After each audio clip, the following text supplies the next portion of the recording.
In the peaceful village of Willowbrook, there lived an old woman named Eleanor.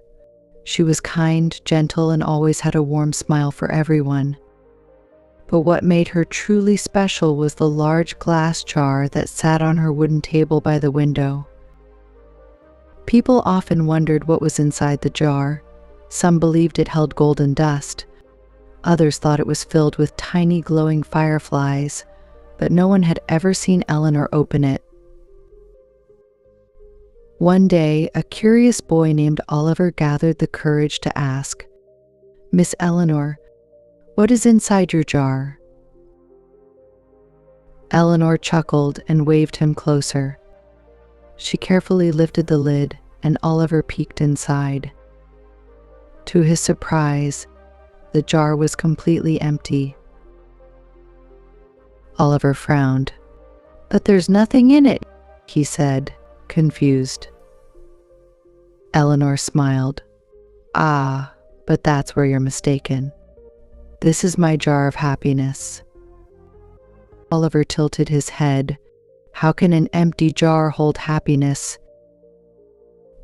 Eleanor gently tapped the glass. "Every day, I fill this jar with happy moments, not with things you can see, but with things I feel like the laughter of children, the smell of fresh bread, or the warmth of the sun on my face."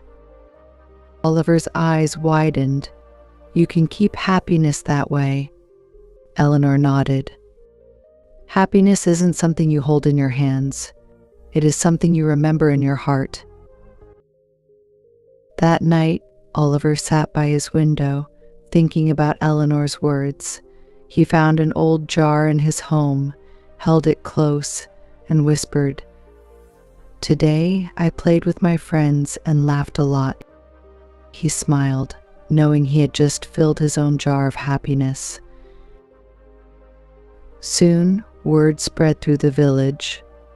One by one, people began keeping their own jars. Every night, they whispered happy moments into them.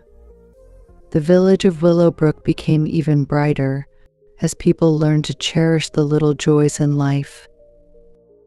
Years passed, and one day, Eleanor peacefully left the world. The villagers gathered to remember her kindness. Oliver, now a grown man, placed Eleanor's jar in the village square. It was still empty but filled with years of beautiful memories. And from that day on, the people of Willowbrook continued the tradition, always remembering that true happiness is not in things, but in the moments we hold in our hearts.